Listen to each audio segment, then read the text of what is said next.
TNN TV کی بین الاقوامی خبروں کے ساتھ میں ہوں Rukhsar Shahzad. Welcome back. Canada کے صوبے مینیٹوبا میں ایک بار پھر قدیم قبائل سے تعلق رکھنے والے بچوں کی مزید باقیات دریافت ہوئی ہیں۔ مزید تفصیلات جانتے ہیں اس رپورٹ میں۔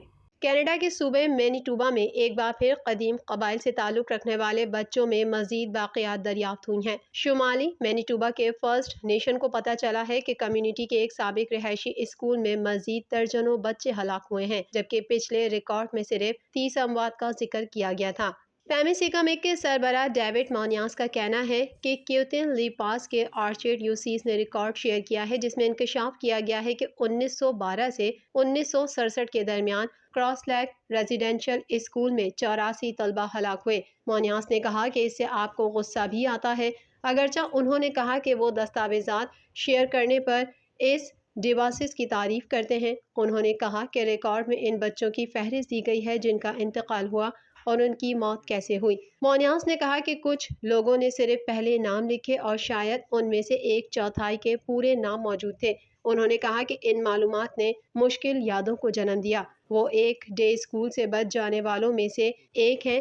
وہ اور ان کے والدین دونوں رہائشی اسکولوں میں پڑھتے تھے۔ NCTR نے 30 بچوں کے نام درج کیے ہیں جو ہلاک ہوئے، جن میں وہ 12 بچے بھی شامل ہیں جو آگ لگنے سے ہلاک ہوئے۔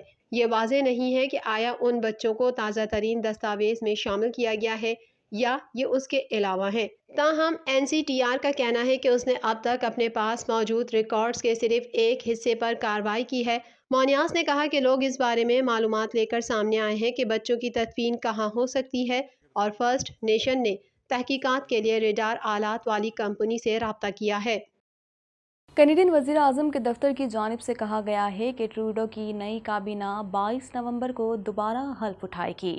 اس حوالے سے مزید جانتے ہیں۔ کینیڈا کی دوبارہ منتخب ہونے والی حکومت 22 نومبر سے ایوان میں لوٹے گی۔ وزیر اعظم دفتر کی جانب سے کہا گیا ہے کہ پارلیمنٹ 22 نومبر کو دوبارہ حلف اٹھائے گی۔ کینیڈین وزیر اعظم کا کہنا ہے کہ ہم مل کر اس وائرس کو شکست دینے اور کینیڈینز کو ویکسین لگوانے، ملازمتیں پیدا کرنے اور متوسط طبقے کو ترقی دینے، گھر کی ملکیت کو دوبارہ پہنچ میں لانے، آب و ہوا کے اقدامات میں تیزی لانے اور مفاہمت کی راہ پر اہم اقدامات اٹھانے کے لیے سخت محنت کرتے رہیں گے۔ وزیر اعظم جسٹن ٹروڈو نے کہا کہ کرونا وائرس کے خلاف جنگ ختم کرنے سے لے کر ملک بھر کے خاندانوں کے لیے $10 یومیہ بچوں کی دیکھ بھال پر کام کروانے تک کینیڈین نے ستمبر میں آگے بڑھنے کا انتخاب کیا۔ حکومت کی ابتدائی ترجیحات میں ویکسینیشن بھی شامل ہے۔ اس بات کو یقینی بنانا کہ ہوائی جہاز یا ٹرین کے ذریعے سفر کرنے والے 12 یا اس سے زائد عمر کے ہر شخص کو مکمل طور پر ویکسین شدہ ہونا ہے۔ اس کے علاوہ وفاقی طور پر منظم صنعتوں میں تمام وفاقی ملازمین اور کارکنوں کو بھی ویکسین شدہ ہونا ضروری ہے۔ ایک بیان میں کنزرویٹو ہاؤس کے رہنما گیرارڈ ڈیلیٹل نے کہا کہ 5 ہفتے بہت طویل ہیں۔ پارلیمنٹ کے واپس آنے کا انتظار کریں اور ٹروڈو کے حالیہ الیکشن کو کال کرنے کے فیصلے پر تنقید کی۔ ہم ساحل سے ساحل تک کینیڈینز کو متاثر کرنے والے مسائل پر توجہ مرکوز کرنے کے لیے فوری طور پر کام پر واپس آنے کے لیے تیار ہیں۔ اونٹیریو صوبے میں کورونا کیسز کی تعداد سب سے زیادہ ہے۔ صوبے بھر میں کورونا وائرس سے متاثر ہونے والوں کی تعداد 5,93,933 تک جا پہنچی ہے۔ مزید تفصیلات جانتے ہیں اس رپورٹ میں۔ کینیڈا بھر میں کرونا وائرس کے پھیلاؤ میں اضافہ جاری ہے۔ آخری اطلاعات کے مطابق کینیڈا بھر میں کورونا کے مریضوں کی مجموعی تعداد 16,76,846 تک جا پہنچی ہے، جبکہ ہلاکتیں 28,468 ہو گئیں۔ ملک بھر میں 16,13,576 سے زائد مریض صحت یاب ہو چکے ہیں۔ اونٹاریو صوبے میں کورونا کیسز کی تعداد سب سے زیادہ ہے۔ صوبے بھر میں کورونا وائرس سے متاثر ہونے والوں کی تعداد 5,93,933 تک جا پہنچی ہے، جبکہ ہلاکتوں کی تعداد 9,809 ہے۔ کینیڈا میں کرونا وائرس کے سبب سب سے زیادہ ہلاکتیں کیوبیک صوبے میں ہوئی ہیں۔ صوبے میں کرونا وائرس کے مجموعی کیسز کی تعداد 4,18,508 ہے، جبکہ صوبے میں کرونا وائرس کے باعث ہونے والی ہلاکتوں کی تعداد 11,437 تک پہنچ چکی ہے۔ کینیڈین صوبے البرٹا میں بھی اس مہلک وبا میں اضافہ دیکھنے میں آ رہا ہے۔ البرٹا صوبہ اس وقت کرونا وائرس کی وجہ سے بحرانی صورتحال کا سامنا کر رہا ہے۔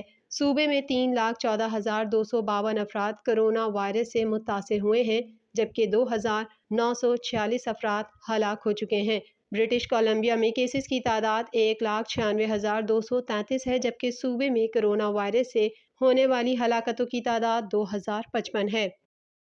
افغانستان کے قائم مقام وزیر خارجہ امیر خان متقی نے کہا ہے کہ افغانستان میں نئی حکومت کو تسلیم نہ کرنے سے داعش کو فائدہ ہے۔ اس حوالے سے مزید جانتے ہیں۔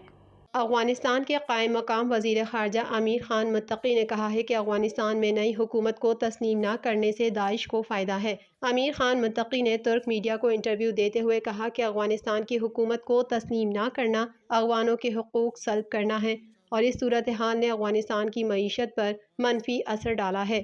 طالبان حکومت کو عالمی سطح پر تسلیم کرنا اور عالمی امداد ملک کی معیشت کی بحالی کے لیے اہم ہے۔ انہوں نے کہا کہ امریکہ کا ملکی ذخائر منجمد کرنا عالمی قوانین اور انسانی حقوق کی خلاف ورزی ہے۔ افغان وزیر خارجہ نے کہا کہ ترکی اپنے وسائل سے افغانستان میں سرمایہ کاری اور بحالی میں فعال کردار ادا کر سکتا ہے۔ ان کا مزید کہنا ہے کہ دنیا کے ممالک کی جانب سے امداد کا اعلان افغانستان کے ساتھ ان کے تعاون کو ظاہر کرتا ہے۔ ملک میں داعش کے خطرے کے حوالے سے ملک میں سیکیورٹی کو یقینی بنایا گیا ہے اور اس لحاظ سے کوئی خطرہ نہیں ہے۔ واضح رہے کہ افغانستان کے قائم مقام وزیر خارجہ امیر خان متقی نے رواں ہفتے ترکی کا سرکاری دورہ کیا ہے۔ امریکہ میں فائرنگ کا ایک اور واقعہ پیش آیا ہے۔ ریاست لوزیانہ کی یونیورسٹی میں فائرنگ سے ایک شخص ہلاک اور 7 زخمی ہو گئے۔ مزید جانتے ہیں اس رپورٹ میں۔ امریکہ میں فائرنگ کا ایک اور واقعہ پیش آیا ہے۔ ریاست لوزیانہ کی یونیورسٹی میں فائرنگ سے ایک شخص ہلاک اور 7 زخمی ہو گئے۔ امریکی میڈیا کے مطابق چند زخمیوں کی حالت تشویشناک ہے۔ فائرنگ کے بعد سیکیورٹی اہلکاروں نے علاقے کو گھیرے میں لے کر سرچ آپریشن بھی شروع کر دیا۔ پولیس نے 2 افراد کو شک کی بنیاد پر گرفتار کر لیا ہے۔ یونیورسٹی انتظامیہ نے 2 روز کے لیے کلاسیں منسوخ کر دی ہیں۔ اسی کیمپس میں ایک ہفتے میں فائرنگ کا یہ دوسرا واقعہ ہے۔ امریکہ میں کرونا وائرس سے اب تک 7,44,546 افراد موت کے منہ میں پہنچ چکے ہیں، جبکہ اس سے بیمار ہونے والوں کی مجموعی تعداد 4,57,92,532 ہو چکی ہے۔ مزید تفصیلات اس رپورٹ میں۔ دنیا کا کوئی خطہ کرونا وائرس کی موذی وبا کی چوتھی لہر سے محفوظ نہیں۔ اس کے مریضوں اور اموات میں مسلسل اضافہ جاری ہے۔ دنیا بھر میں کرونا وائرس سے متاثرہ افراد کی تعداد 24,14,96,708 تک جا پہنچی ہے، جبکہ اس موذی وائرس سے اموات 49,14,489 ہو گئی، جبکہ 21,87,29,406 کرونا مریض صحت یاب ہو چکے ہیں۔ امریکہ میں کرونا وائرس سے اب تک 7,44,546 افراد موت کے منہ میں پہنچ چکے ہیں، جبکہ اس سے بیمار ہونے والوں کی مجموعی تعداد 4,57,92,532 ہو چکی ہے۔ 1 ارب سے زائد آبادی والا ملک بھارت کرونا وائرس کے مریضوں کی تعداد کے حوالے سے دوسرے نمبر پر ہے، جہاں اس وائرس سے 4,52,321 ہلاکتیں ہو چکی ہیں، جبکہ اس سے متاثرہ 3,40,81,315 مریض سامنے آ چکے ہیں۔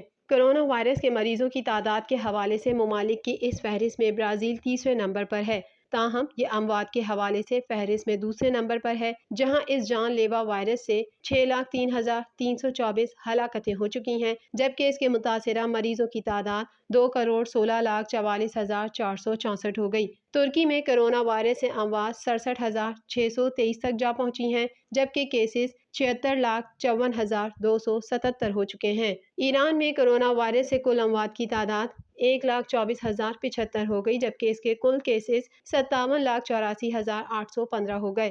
سعودی عرب اسی فہرست میں 53ویں نمبر پر پہنچ چکا ہے، جہاں کرونا وائرس سے اب تک کل اموات 8,763 رپورٹ ہوئی ہیں، جبکہ مملکت میں کرونا مریضوں کی تعداد 5,47,931 تک جا پہنچی ہے۔